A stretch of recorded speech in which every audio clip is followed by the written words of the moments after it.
Can you hear my kids yelling at each other? Hold on. They're fighting over the new puppy. Oh my God, I think I might have to go. I'm going to put the phone down for a moment. Hold on.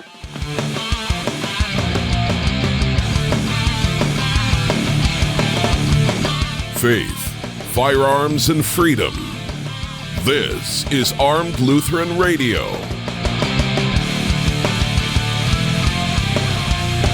Hi folks, welcome to Armed Lutheran Radio, a show about guns, hunting, competitive shooting, the natural right of self-defense, and what God's Word says about the issues surrounding gun rights and gun ownership. I'm your host, Lloyd Bailey, the Armed Lutheran, and this is episode number 207.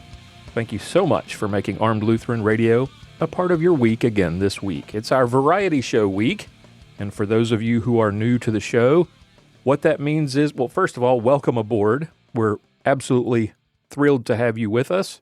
But for those of you who don't know, who are just experiencing Armed Lutheran Radio for the first time, our variety show weeks offer tips and opinions from members of our amazing cast. The Ballistic Minute with Sergeant Bill Sylvia, Mia's Motivations with hunting guide Mia Anstine, and Pastoral Pontifications with Pastor John Bennett. Before we get started, though, I want to thank our sponsors. We don't have any. Fooled you.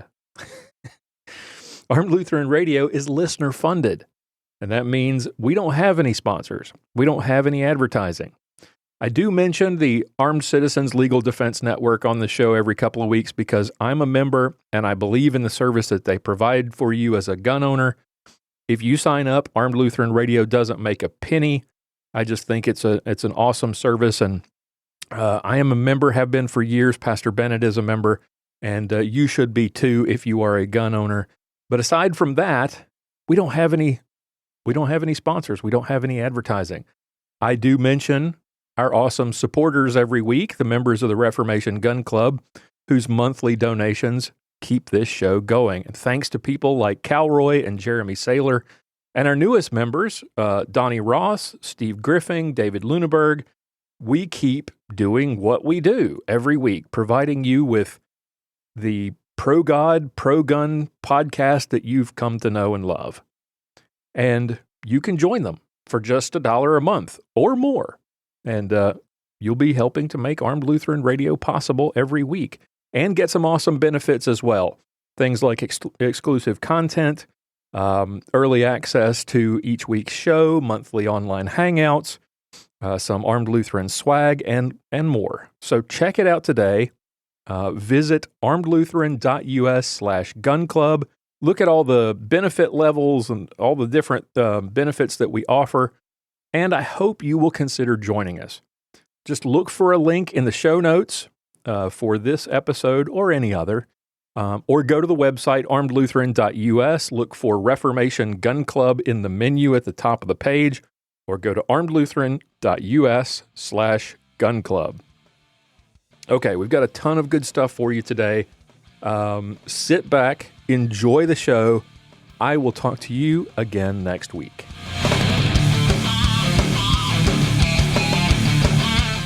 I want to take a minute here to thank our partner, the Armed Citizens Legal Defense Network. If you're involved in a situation where you have to use your firearm in self-defense, you very well may find yourself in a legal battle against overzealous prosecutors or the families of the criminal who you shot or threatened, who are looking to deprive you of your freedom or your hard-earned savings. You may find yourself charged with a crime or facing a civil lawsuit even if you did nothing wrong. That's where Armed Citizens Legal Defense Network comes in. For a small yearly fee, they will provide you with money for attorneys, money for bail, consultations, and access to experts like Marty Hayes and Masad Ayub. Don't face the fight alone. Visit Armed Citizens Network today. Use the promo code ARMEDLutheran-25. Save $25 off your first year's membership, or you can grab the coupon on my website, armedlutheran.us. Sign up today. They will send you lots of cool resources, 8 instructional DVDs, and a book by Masad Ayub that I cannot recommend highly enough. Don't wait until you need their help. Be prepared. Sign up today. Visit armedcitizensnetwork.org.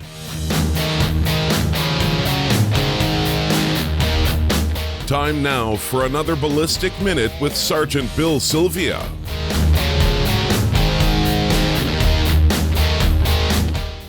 Hey everybody, I'm Sergeant Bill and this is your Ballistic Minute. Today I'm going to talk to you about some of my Dillon 650 progressive press upgrades. So I actually have two Dillon 650s and a 550 that I wanted to match this last year, which is awesome. I love that thing. But the Dillon 650 is the press that I do most of my reloading with. Is what I load 9mm, 40, and 45 with. Now, like a lot of shooters, I've been pretty budget-minded about my shooting gear and equipment and reloading equipment. So I like to have the upgrades and see what works and what doesn't work and not spend money on stuff that is not worth it. And here's kind of a rundown of some of the things that I've tried and or use that I like or dislike. Things that you must have, things that are nice, and things that just don't work. So when I first started out in my 650 6-7 years ago, I was pretty much loading it stock straight out of the box just the way it was.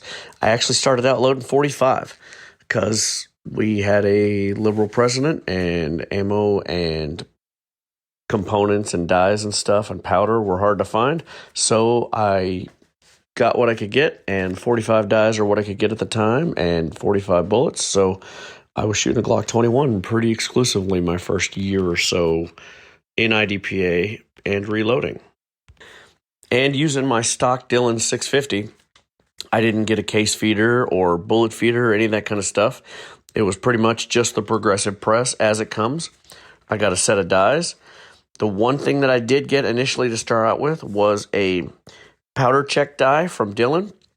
It basically, you set it so that it has a measuring device that goes into the case and will check the powder to see if it falls within a certain range, whether it's not enough powder or too much powder, and it sets off an alarm like this.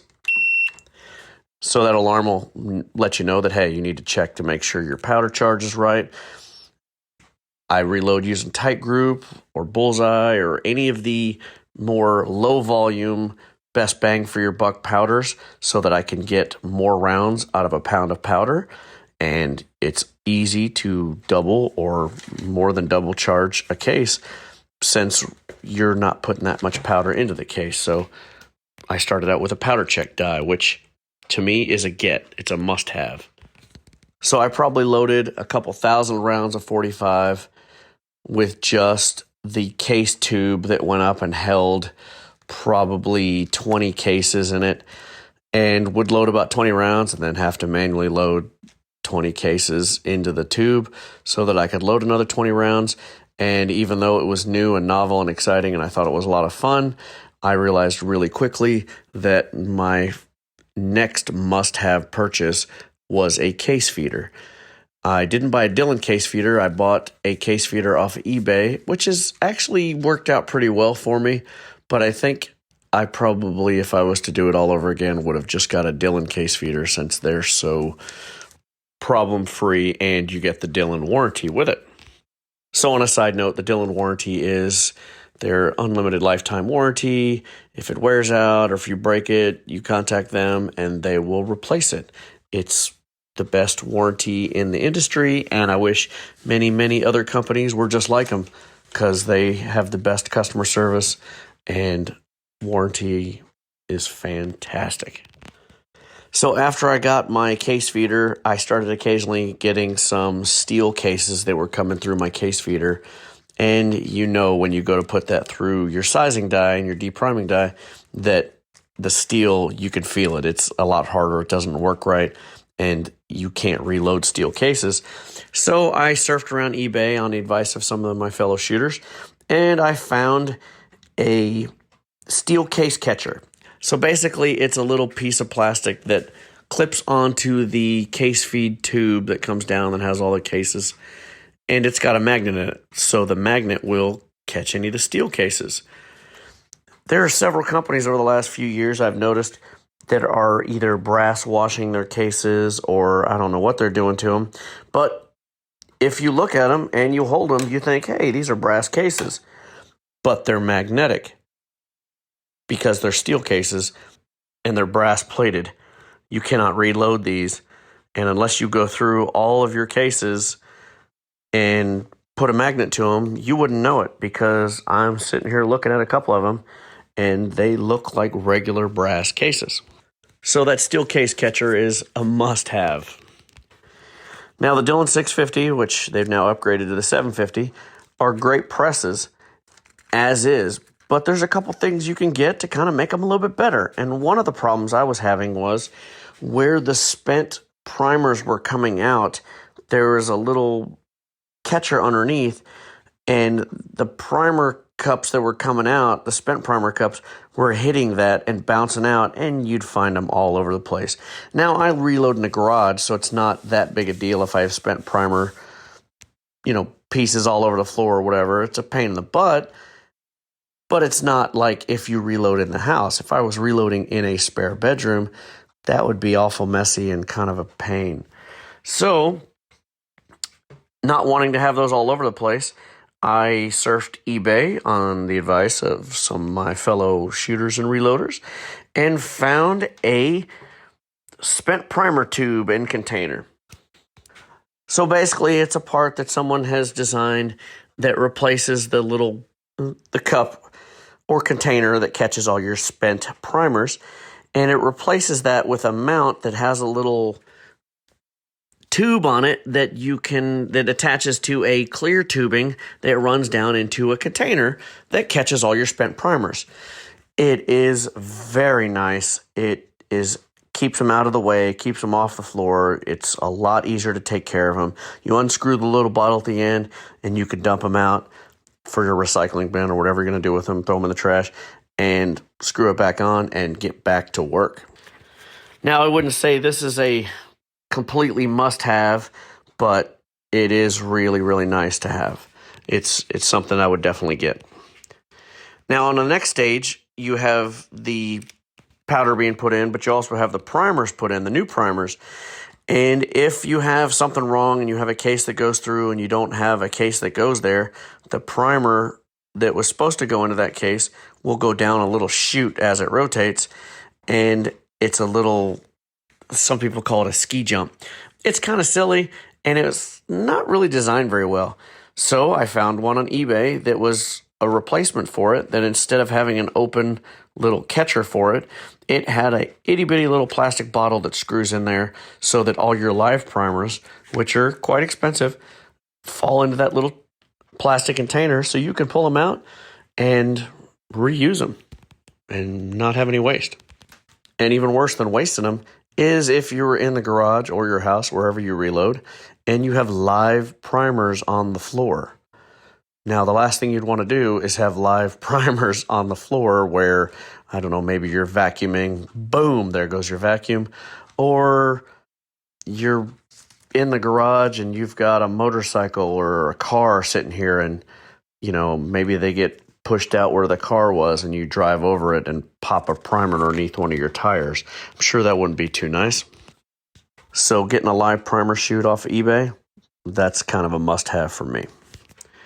So the next thing I got was, like I said, that powder check, and I think it's just fantastic. It keeps you from having any kabooms or having any squib rounds where you have no powder in the case. Just that peace of mind alone, even though I still visually inspect all my cases for powder, it just gives me a second level of security to make sure that my ammo is going to work and function every time I shoot. So I started out using the Dillon dies that I bought with the press when I first got it, and I replaced the Dillon crimp die with a Lee factory crimp die. So the Lee factory crimp die is very inexpensive, but it provides a very good crimp for pistol rounds, and it's very consistent, which makes your rounds consistent and they shoot better. Now, there's a lot of different press lights you can get. You want to be able to see down on a shell plate and see into the cases and see what you're doing. The easiest thing that I got when I first started, I went onto eBay and found a little desk clip light. It's like a desk lamp. It's LED, but it's got a clip on the end of it. So I just clipped it onto the back of my press, and it's got a flexible arm, and I put it right where I wanted the light so that I could see very well. And with it being an LED light, it doesn't really generate any heat, but the light is bright and white, and that is fantastic and definitely a must-have. You can get some of the overhead lights and LED strips and all these different things on eBay, and some of those are good, some of them are not that good. I've tried some on some different presses and had horrible results. I would suggest, and I got the overhead skylight and then some LED light strips from inlinefabrication.com. Inline Fab has all kinds of great stuff for your press. You'll be hearing their name again when I talk about some more of their stuff that I've gotten. That's all for this week. In a couple weeks on the next variety show, I'll continue talking about my Dillon 650 press upgrades and what works and what doesn't. This has been your Ballistic Minute.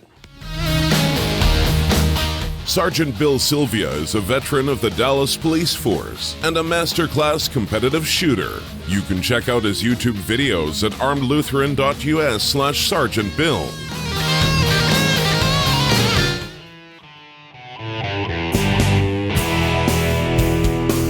Time now for Mia's Motivations with Mia Anstine.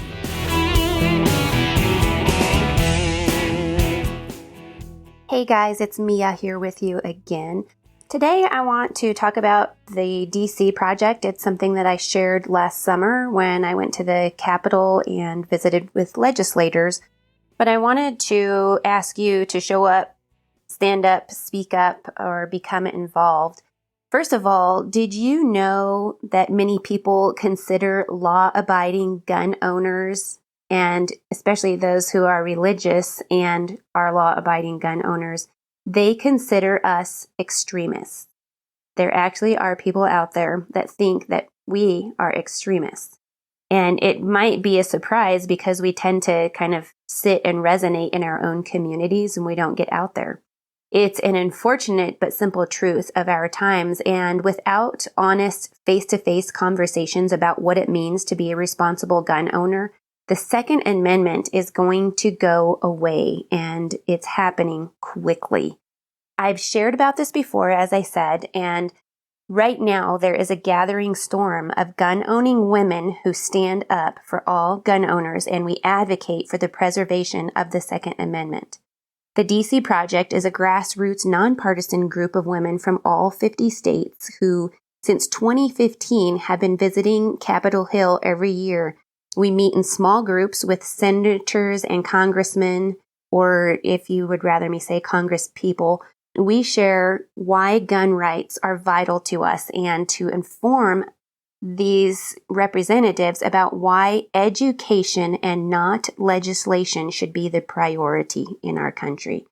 That message resonated enough to earn our founder, Diana Muller, an invitation to testify before Congress last year. That is where last year you may have seen on the news, she told the House Judiciary Committee, "I will not comply," when referring to an assault weapons ban. It also invited me the opportunity to go testify on Capitol Hill in opposition to H.R. 8, and that's the universal background check law they're trying to pass. I spoke about a year ago, and that's why I'm wanting to bring this up again, because things have just escalated very quickly since then. And Di tells us the misinformation and ignorance propagated by the anti-gun movement are what inspired me to begin the DC Project. Di is a veteran. She's from the Tulsa Police Department. She's a professional competitive shooter. And she says, as a beat police officer for 22 years, I saw with my own eyes what happens to people who cannot defend themselves.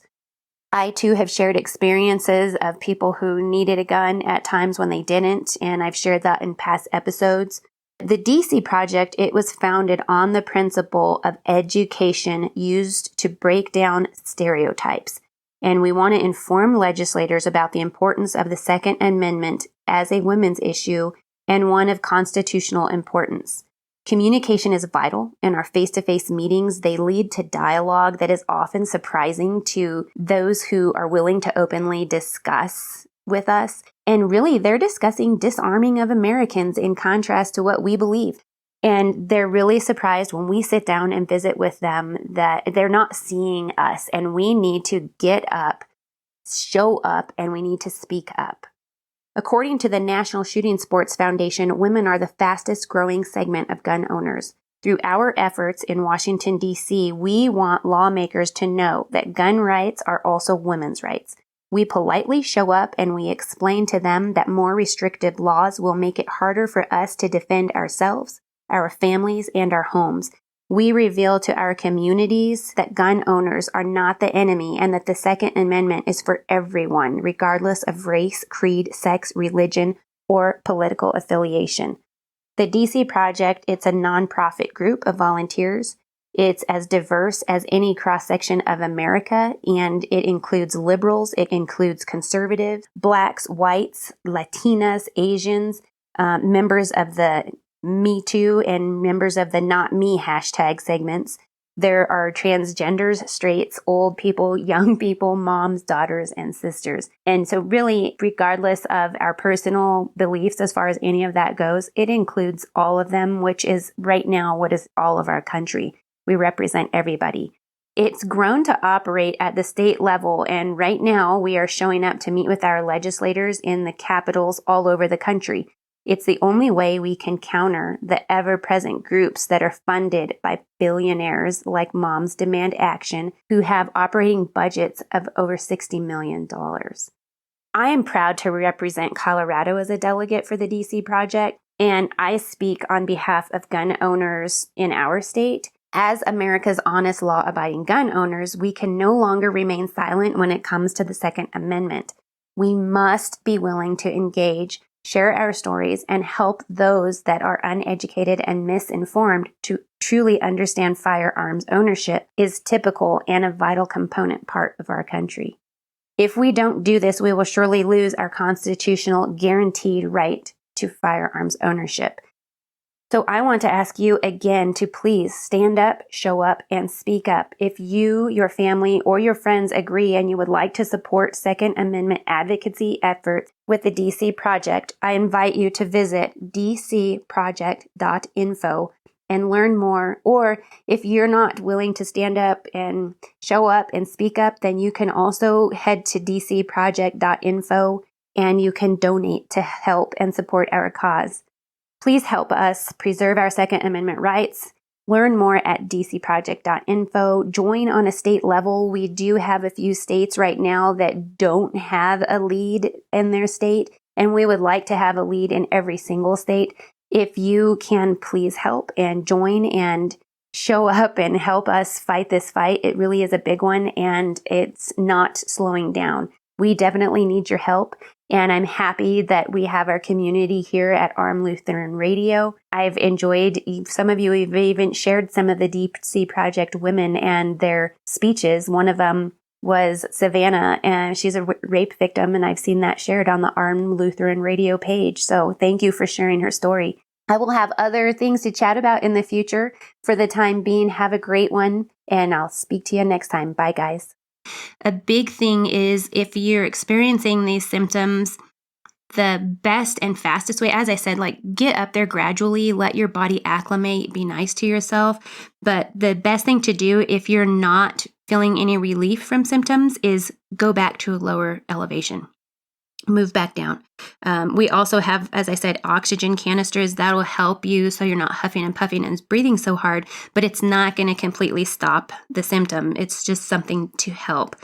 High mountain hunts, they can be so much fun, and you might even see animals of a lifetime. Here in Colorado, we have mule deer, elk, moose, Rocky Mountain bighorn sheep, mountain goats. So you can see so many things, but you want to be able to enjoy that. If you've been on a high mountain hunt, you know the feeling of accomplishment that it can provide. And if you haven't gone on one, it's time to go on one. Give it a try. I hope my altitude sickness post isn't scaring you to death, but stay focused.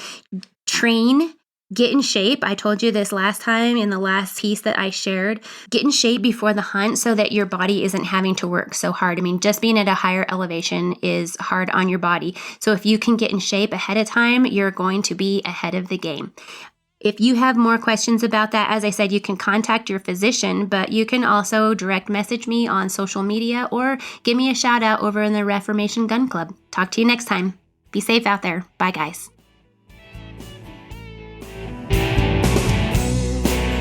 You can read more from Mia, watch her YouTube videos, or check out her podcast, Mac Outdoors with Mia and Leah, at miaanstine.com.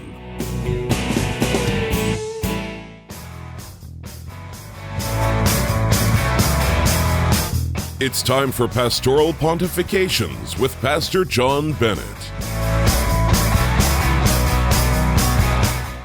Hello, this is the Pistol Packing Padre, and you are listening to another installment of Pastoral Pontifications. I am the host for this segment, Pastor John Bennett. It's good to have you with us once again. Today I want to talk about a concept that I call voting for your neighbor. Now, I think we might have covered this, Lloyd and I, a long time ago on the podcast. I can't recall, but since we are in an election year, in case you haven't noticed, like you've been living under a rock or something. Yes, it is an election year, so an appropriate time to talk about this. Now, what makes this come to mind for me is that we had a local election here this last week. And frankly, when I look at the results, I'm a little ticked off. This was a bond referendum for the local school district. It's a tiny school district. There are roughly 1,000 students enrolled in the district. It's a district of approximately 6,000 residents. Among those residents, roughly 2,000 are homeowners. And so the brunt of the school bond comes down upon those 2,000 people, roughly 1/3 of the people living within the school district. Now, for the last 4 or 5 years, maybe even longer than that, I really don't know for sure, but for as long as I can remember in recent history, the school board has been pushing for a multi-million-dollar referendum almost every single year.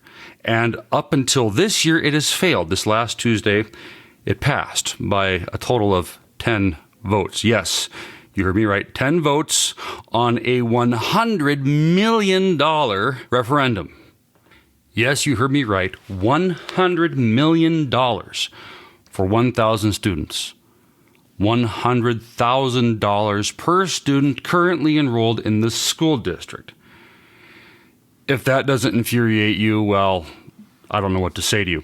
But these facilities that they are building are absolutely ridiculous. They include tree orchards. They include plots for crops. They include animal husbandry barns. They have 3 multi-court gymnasiums within the plans. All these bells and whistles that even some junior colleges don't have. Now, some people may say, great, it's wonderful that these students will have these resources. On the other hand, it's immoral to put the bill of $100 million on approximately 2,000 residents.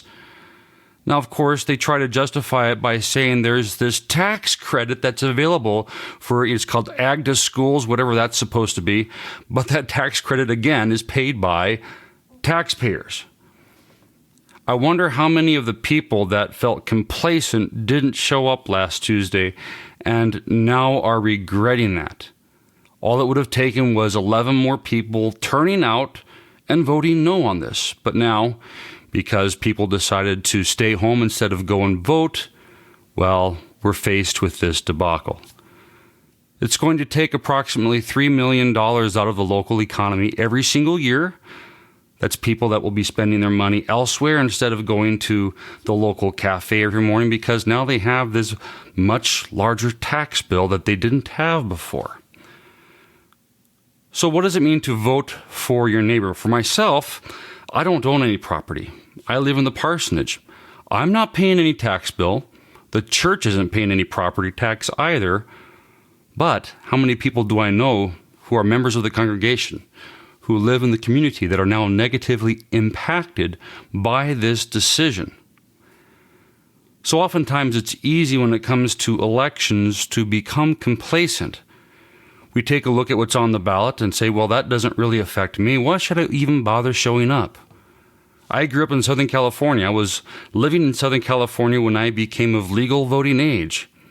There was a part of me that said, what's the point of showing up to vote? My vote is just going to get outweighed by the large majority of liberals that are voting against me anyway. Why even bother? And yet I always showed up to do my civic duty. I can't think of a single election, even off-year elections, that I have missed since I turned 18. You could also look at this another way. For those of you living in Texas, well, what's the point of showing up to vote for Trump? He's going to win anyways in Texas, so why even bother? Why go to the effort? Well, it's actions like that cost Hillary the election last time. People thinking the exact way about Hillary Clinton. Heck, I don't like her too much, and, she's going to win anyway, so why even bother? Vote for your neighbor. Oftentimes there are measures on the ballot that can negatively impact those that are around you. I can think of right now in California where I grew up, many of my loved ones are still out there. They have this Proposition 13 tax law that allows your property tax to remain the same cost as it was when you purchased that property. And now you have some in that state, even some Republicans, the GOP party of California, is voting in favor, or is at least encouraging Republicans in the state to vote for the new Prop 13, which would negate that tax credit. Well, not really a tax credit, but negate that tax cut, that property tax cut for the people of California. Even if it doesn't affect you, show up and vote. Vote for those things that really matter. Showing up doesn't do anybody any good. Sure, you can say, yeah, no, I didn't cast my vote for this or that person because I didn't care for them. But in the long run, does that benefit you? Or is staying home doing more harm than good? As you start to look forward to this, well, no one's really looking forward to this election, let's be honest. But as the time approaches for the election, take the time to read up on all the proposals that are being made in your local area.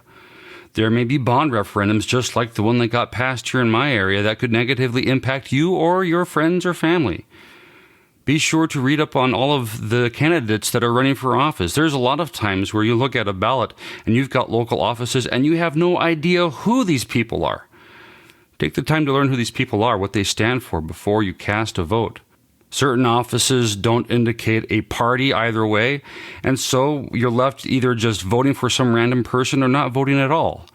Take the time to learn who the best person to vote for is, the person that will support your Second Amendment rights, the person that will defend the right to life for the unborn as well as the elderly, because, hey, let's face it, we're now living in the age where more and more people, more and more politicians even, are pushing for physician-assisted suicide.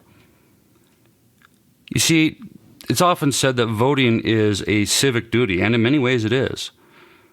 Too often, bad things happen when people sit at home on their butts, being perfectly content with whatever the result is. Don't be one of these people. I wonder how many of those people that sat home in Virginia this last election are now regretting the decision that they made as they see the legislature and the governor try to erase their Second Amendment rights. Well, I've gotten to the point where I'm beginning to ramble on and on about this, so God's blessings to you. I hope and pray that you will do your civic duty this coming election, that you will read up on all of the issues and the candidates that are running for office and cast the vote that best represents you, represents your political convictions regarding the Second Amendment and the right to life, as well as reflecting your Christian faith. Christ's blessings to you all. John Bennett is the pastor at St. John's Lutheran Church in Willow Creek, Minnesota. For more information, visit stjohnswillowcreek.org. Got a question or a comment about something you heard on today's show? Visit our feedback page at armlutheran.us/feedback and leave us a voice message or send us an email. We'd love to hear from you. For show notes, be sure to visit our website at www.armedlutheran.us. Check out the Facebook page, The Armed Lutheran, or join our Facebook group, Fans of Armed Lutheran Radio. If you like what you hear, please leave us a comment on our feedback page at armedlutheran.us/feedback or a review on iTunes and let us know what you think.